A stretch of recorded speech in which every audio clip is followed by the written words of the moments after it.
Hello everyone. इस video में हम बाइनरी नंबर सिस्टम की शुरुआत करेंगे और आगे आने वाली वीडियो में हम समझेंगे कि बाइनरी को हम कैसे यूज़ कर सकते हैं और बाइनरी को कैसे समझ सकते हैं। तो सबसे पहला सवाल आता है कि बाइनरी होती क्या है। बाइनरी कुछ नहीं है, एक नंबर सिस्टम है।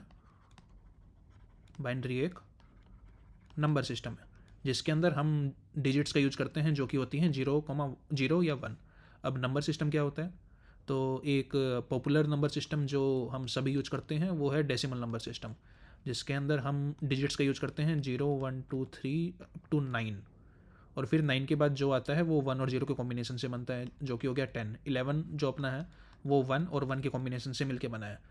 तो डेसिमल के अंदर हमारी बेसिक यूनिट्स जो होती हैं वो इन 10 डिजिट से मिलके बनी होती है।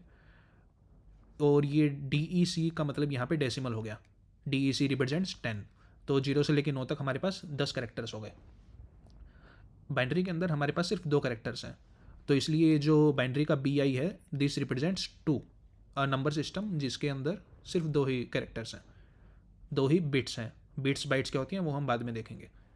तो अब सवाल आता है कि कंप्यूटर्स बाइनरी का यूज क्यों करते हैं, वो डेसिमल का यूज क्यों नहीं कर सकते। तो जब पहले पहले कंप्यूटर आने शुरू हुए थे तब कुछ लोगों ने कोशिश की थी कि डेसिमल के अंदर ही कंप्यूटर अपनी कैलकुलेशंस करे, लेकिन वो इतना सक्सेसफुल नहीं हो पाया। तो उन्होंने अपना मॉडल जो है कंप्यूटर बनाने का वो बाइनरी के ऊपर शिफ्ट कर दिया। तो इस चीज़ का मतलब क्या है कि कंप्यूटर का मॉडल बाइनरी के ऊपर शिफ्ट कर दिया। तो जो हमारा हार्डवेयर होता है, हार्डवेयर के अंदर हमारे पास वोल्टेज और करंट वगैरह ये सब चलते रहते हैं। वोल्टेज हो गया, करंट हो गया, और बहुत सारी चीज़ें होती हैं, इंडक्टर हो गए, कैपेसिटर हो गए। तो क्या होता है कि हमारे पास जो डिवाइसेज हैं वो या तो 0 वोल्ट के ऊपर काम करते हैं आइडियल केस में, माने थियोरेटिकली, या 5 वोल्ट के ऊपर काम करते हैं। तो अगर किसी डिवाइस के अक्रॉस, मान लिया एक हमारा 5 वोल्ट की बैटरी है और ये हमारा बल्ब है, तो ये बल्ब हमारा ऑन होगा। इसको हम बोलेंगे कि दिस रिप्रेजेंट्स 1। 1 होने का मतलब है कि हमारा इस डिवाइस के अक्रॉस कुछ वोल्टेज है 5 वोल्ट के अराउंड। और 0 होने का मतलब है कि जब ये वोल्टेज हमारी टूट गई, तो मान लिया कि हमारे पास यहाँ पे एक स्विच था, तो अगर मैं ये स्विच बंद करता हूँ तो हमारा बल्ब ऑन होगा, वो रिप्रेजेंट करेगा 1 को। लेकिन अगर मेरा स्विच खुला हुआ है, इसका मतलब है मेरा बल्ब ऑन नहीं है, और अगर मेरा बल्ब ऑन नहीं है वो रिप्रेजेंट्स करेगा 0 को।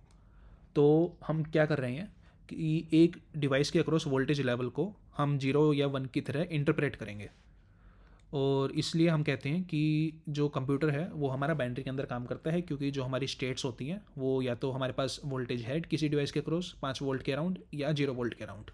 बीच वाली स्टेट्स जो हैं वो इंटरमीडिएट होती हैं और उनको हम नहीं कर सकते डिस्टिंग्विश 0 और 1 के अंदर। तो ये था कि हमारे कंप्यूटर बाइनरी यूज क्यों करते हैं। तो क्या हर एक चीज़ बाइनरी है? क्योंकि हम जानते हैं कि हमारा जो सर्किट वगैरह होते हैं वो वोल्टेज के ऊपर चलते हैं, और अगर हम हर एक चीज़ को 0 या 1 से रिप्रेजेंट कर रहे हैं तो क्या हर एक चीज़ बाइनरी है? जैसे कि अगर हमारे पास नोट पैड हो गया, टेक्स्ट फाइल हो गई, या हमारी फ़ोटोज़ हो गई, या वीडियोज़ भी हो गई, क्या वो सभी बाइनरी हैं? और इसका आंसर है हाँ। क्योंकि रैम के अंदर, या रैम हो गई या हार्ड डिस्क हो गई, उसके अंदर सब कुछ बाइनरी के अंदर स्टोर होता है। और कैसे स्टोर होता है? तो जो टेक्स्ट होता है वो हमारा एस्काई नाम का एक कन्वर्जन स्कीम होती है, जिसके अंदर हम बताते हैं कि ये गिवन बाइनरी पैटर्न इस टेक्स्ट के लिए होता है। तो जैसे कि हमारे पास अगर बाइनरी पैटर्न ये है 01000010, तो दिस रिप्रेजेंट्स कैपिटल बी। अब ये रूल क्या होते हैं इनके, ये हम बाद में देखेंगे। सिमिलरली फ़ोटोज़ और वीडियोज़ भी बाइनरी में होती हैं।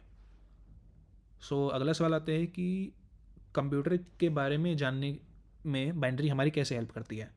तो बेसिकली मान लिया हमने कोई सर्किट बनाया, या हम कोई प्रोग्राम लिख रहे हैं और वो प्रोग्राम सही से काम नहीं कर रहा है, तो उसके लिए हम क्या करेंगे, वो उसको डिबग करना कहते हैं, कि हम देखेंगे कि प्रोग्राम हमारा क्यों काम नहीं कर रहा है।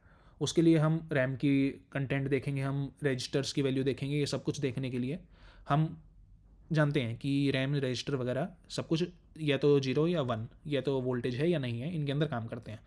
तो अगर हम उन चीज़ों को नहीं पढ़ पाएंगे तो हम डिबग नहीं कर पाएंगे चीज़ों को, मतलब कि हमारा सॉफ्टवेयर हम सही नहीं कर पाएंगे, या हमारा हार्डवेयर जो हम बना रहे हैं। तो हमें हार्डवेयर बनाने के लिए या हमारा सॉफ्टवेयर डिबग करने के लिए, अगर हम प्रोग्राम के अंदर जाके देख रहे हैं रैम के अंदर, तो हमें ये जानना ज़रूरी है कि वो डाटा का मतलब क्या है, और उस डाटा को समझने के लिए हमें बाइनरी सीखना ज़रूरी है। ठीक है, तो ये सब कुछ तो हो गया, लेकिन अगर मेरे को बाइनरी देखनी है, मान लिया किसी इमेज की, वीडियो की, तो कैसे देख सकते हैं?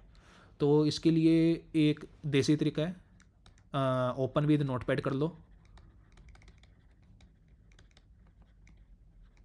किसी भी फाइल को राइट क्लिक करके ओपन विद नोटपैड या open with notepad plus plus या जो भी सॉफ्टवेयर हैं, टेक्स्ट एडिटर्स हैं, उसके अंदर अगर हम जाके देखेंगे तो हमें कुछ गार्बेज कैरेक्टर दिखेंगे। और वे गार्बेज कैरेक्टर्स, हर एक कैरेक्टर के लिए, जैसे कि मैंने बताया एक टेक्स्ट है, हर एक कैरेक्टर के लिए एक बाइनरी होती है। तो जैसे कि अगर मान लिया मैं फ़ाइल खोलता हूँ नोटपैड में, और उसके अंदर मेरे को दिखता है @ space X Y and so on.